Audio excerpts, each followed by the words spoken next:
Praise the lord. ప్రభుయేసు నామములో అందరికీ వందనములు. యేసయ్య మాటను ఈ కార్యక్రమాన్ని వీక్షించడానికి ప్రేమతో మిమ్మల్ని ఆహ్వానిస్తున్నాం. ఈ దినము అపోస్తుడైన పౌలు కొరింథీయులకు రాసిన మొదటి పత్రిక 10వ అధ్యాయము 14 నుండి 22వ వచనాల వరకు ధ్యానించుకుందాం. కాబట్టి నా ప్రియులారా, విగ్రహార్థనకు దూరంగా పారిపోండి.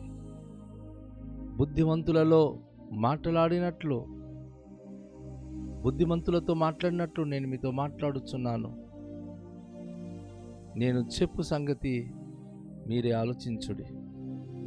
మనము దీవించు ఆశీర్వచనపు పాత్రలోనిది త్రాగుట క్రీస్తు రక్తములో పాలిపుచ్చుకుంటాయే గదా. మనము విరుచు రొట్టె తినుట క్రీస్తు శరీరములో పాలు పుచ్చుకుంటాయే గదా. మనమందరము ఆ ఒకటే రొట్టెలో పాలు పుచ్చుకొనుచున్నాము. రొట్టె ఒకటే కనుక అనేకులమైన మనము ఒక్క శరీరమై ఉన్నాము. శరీర ప్రకారమైన ఇశ్రాయేలు చూడుడి, బలి అర్పించిన వాటిని తినువారు బలిపీఠముతో పాలివారు కారా. ఇక నేను చెప్పినదేమి, విగ్రహార్పితములో ఏదైనను ఉన్నదని అయినను, విగ్రహములో ఏదైనను ఉన్నదని అయినను చెప్పేదనా? లేదు గాని అన్యజనులు అర్పించు బలులు దేవునికి కాదు, దెయ్యములకే అర్పించుచున్నారని చెప్పుచున్నాను. మీరు దెయ్యములతో పాలివారవుట నాకు ఇష్టము లేదు. మీరు ప్రభు పాత్రలోనిది దెయ్యముల పాత్ర నుండి కూడా త్రాగనేరరు. ప్రభు బల్ల మీద ఉన్న దానిలోను, దెయ్యముల బల్ల మీద ఉన్న దానిలోను కూడా పాలిపొంద నేరరు. ప్రభువునకు రోషము పుట్టించేదమా? ఆయన కంటే మనము బలవంతులమా? ప్రభునందు ప్రియమైన వాళ్ళరా, చాలా విలువైన విషయాన్ని అపోస్తుడైన పౌలు ఇక్కడ తెలియచేస్తున్నాడు. మనము ఆత్మ సంబంధమైన ఆత్మస్వరూపైన దేవుని యొక్క బిడలము, ఆయన భక్తులము, ఆయన ఆరాధికులము. కాబట్టి విగ్రహార్థనకు దూరంగా పారిపోండి. అది ఆత్మ లేని ఒక వస్తు. విగ్రహం అంటేనే మనుషులు తయారు చేసినటువంటి ఒక జీవము లేని ఈ రూపము. దానికి వెళ్ళి ఆరాధించడం అనేది అది బుద్ధిహీనము. కనుక ఆ విగ్రహార్థనకు దూరంగా పారిపోండి అని అపోస్తుడైన పౌలు తెలియచేస్తున్నాడు. అదేవిధంగా ఆయన అంటున్నాడు, మీరు బుద్ధిమంతులని, అన్ని తెలుసుకున్నవారని మీతో మాట్లాడుతున్నాను. నేను చెప్పే సంగతి మీరు ఆలోచించండి. మీరు అన్ని తెలిసిన వారని కొరింథీ సంఘమా, మీతో విషయం చెప్తా ఉన్నాను. ఏంటి అది అంటే, దీవించు ఆశీర్వచనపు పాత్రల నుండి త్రాగుట క్రీస్తు రక్తములో పాలు పుచ్చుకుంటాయి కదా. మనం విరుచు రొట్టె తినుట క్రీస్తు శరీరములో పాలు పుచ్చుకుంటాయి కదా. ప్రభురాత్రి భోజనములో మనం రొట్టె విరిచి తింటున్నాం, అలాగే ద్రాక్షరసము త్రాగుతున్నాం కదా. ఎంత అద్భుతమైన విషయాలు ఆయన తెలియచేశారంటే, మనం త్రాగే ఆ పాత్ర అది ఆశీర్వచనపు పాత్ర. ప్రభురాత్రి భోజనం అంటే ఏదో ద్రాక్షరసము కాదు, అది దీవించే ఆశీర్వచనపు పాత్రలోనిది మనం త్రాగుతున్నాం. యేసు ప్రభువారు దీవించాడు, ఇది నా రక్తము, దీనిని త్రాగినప్పుడల్లా నా మరణాన్ని మీరు ప్రచురించుదురు. నేను మీకోసం మరణించి మీకోసం కార్చే రక్తమని ఆ ద్రాక్షరసపు గిన్నెను ఆశీర్వదించి ఆయన ఇచ్చాడు. అందులో మనం పాలు పంచుకుంటున్నాం కదా, అది మనము త్రాగుతున్నాం కదా, అది ఆశీర్వచనపు పాత్ర అని గుర్తించండి. అలాగే ఒక రొట్టె తీసుకొని అది విరిచి మనము, అది క్రీస్తు శరీరము. యేసయ్య రొట్టె విరిచినప్పుడు ఇది నా శరీరము, ఇది మీరు తిని ద్రాక్షరసము పానము చేయుడి. ప్రభువైన యేసుక్రీస్తు శరీరానికి సాదృశ్యమైన రొట్టె, ప్రభువైన యేసుక్రీస్తు వారి రక్తానికి సాదృశ్యమైనటువంటి ద్రాక్షరసము. మనమందరము ఒకటే రొట్టెలో పాలు పుచ్చుకొనుచున్నాము. రొట్టె ఒకటే గనుక అనేకులమైన మనము ఒక్క శరీరమై ఉన్నాము. ఎంత అద్భుతమైన అర్థమిచ్చే ఆత్మీయ వాక్కు ఇది. ప్రభురాత్రి భోజనం రోజు మనం తీసుకుంటున్న రొట్టె, అది ప్రభువైన యేసుక్రీస్తు వారు మన కొరకు విరిచి ఇచ్చిన రొట్టె. అనేకులమైన మనము ఒక్క శరీరముగా ఉండడానికి, ప్రభువైన యేసుక్రీస్తులో కలిసి జీవించడానికి అది మనకు ఇవ్వబడి ఉన్నది. కనుక అనేకులమైన మనము ఒక్కటై ఉండాలని ఆ ఒక్క రొట్టెలోని అనేకమైన ముక్కలు చేసి మనం తినగలుగుతున్నాం అని, అనేకులమైన మనము ఒక్క శరీరమై ఉండాలని ప్రభువైన యేసుక్రీస్తు వారు చేసిన అద్భుతమైనటువంటి ప్రణాళిక అది. అలాగే శరీర ప్రకారమైన ఇశ్రాయేలు చూడుడి, బలి అర్పించిన వాటిని తినువారు బలిపీఠముతో పాలివారు కారా?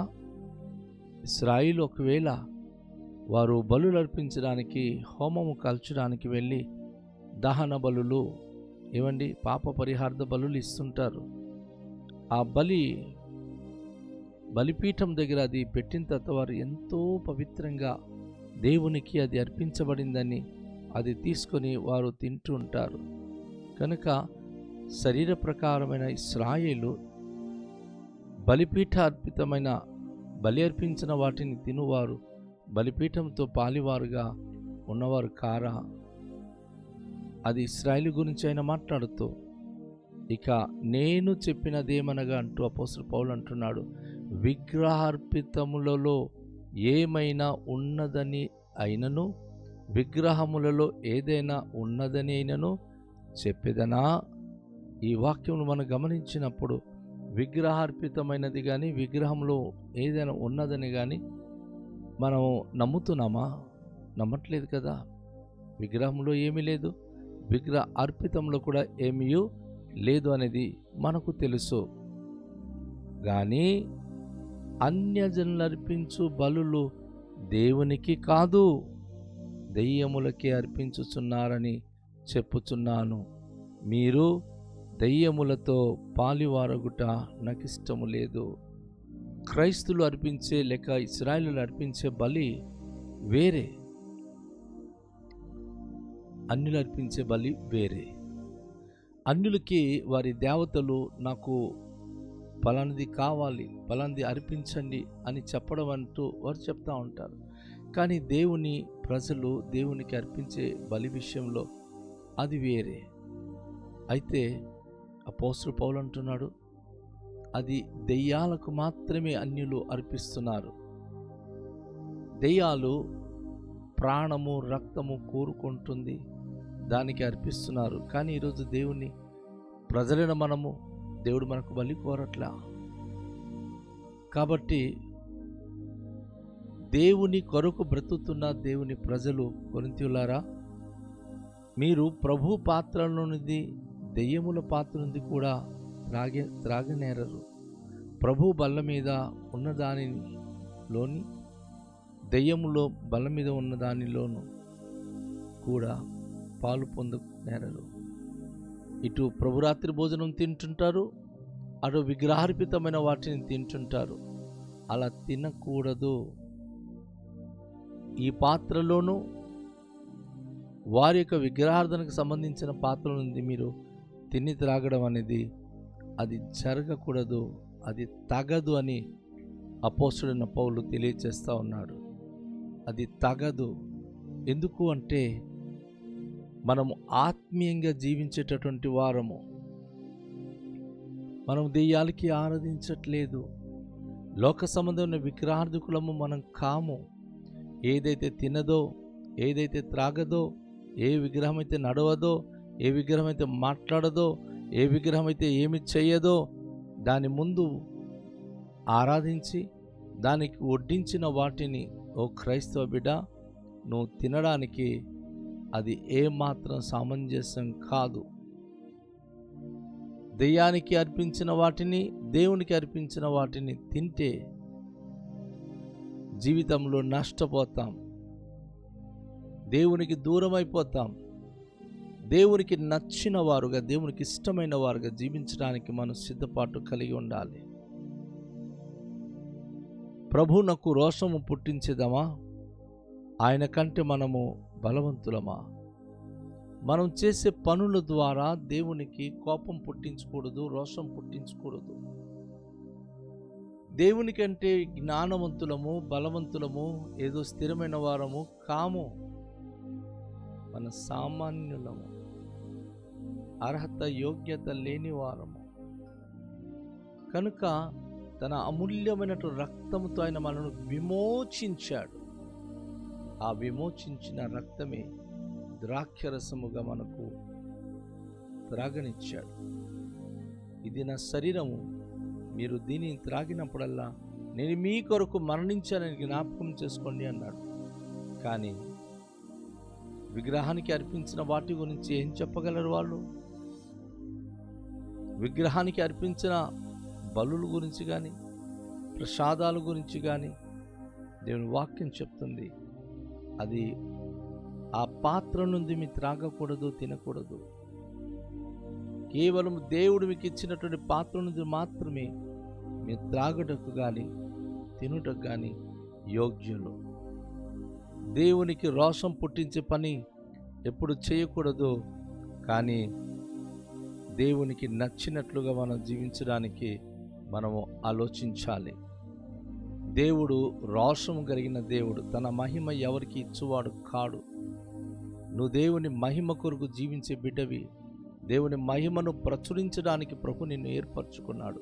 కనుక రండి, తలలుంచుకొని, ప్రభువా నీ మహిమ కొరకు మేము జీవించే భాగ్యము దయచేయమని ఆయనను మనం వేడుకుందాం. మిక్కిలి దయగల తండ్రి, మీకు వందనాలు, స్తోత్రాలు. ప్రభు మీ అమూల్యమైన వాక్యం కొరకు కృతజ్ఞతలు చెల్లిస్తున్నాను. ఈరోజు విన్న వాక్య ప్రకారంగా మీ పవిత్రమైన శరీరానికి, మీ రొట్టెకు ప్రాముఖ్యత ఉంది. అది మేము తిని త్రాగుట వలన రక్షించబడతాం.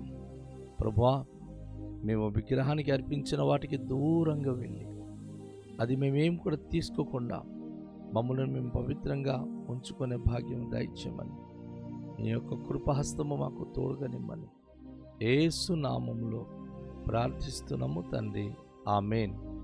అందరికీ షాలోం. ప్రభు మనలను దీవించునుగాక.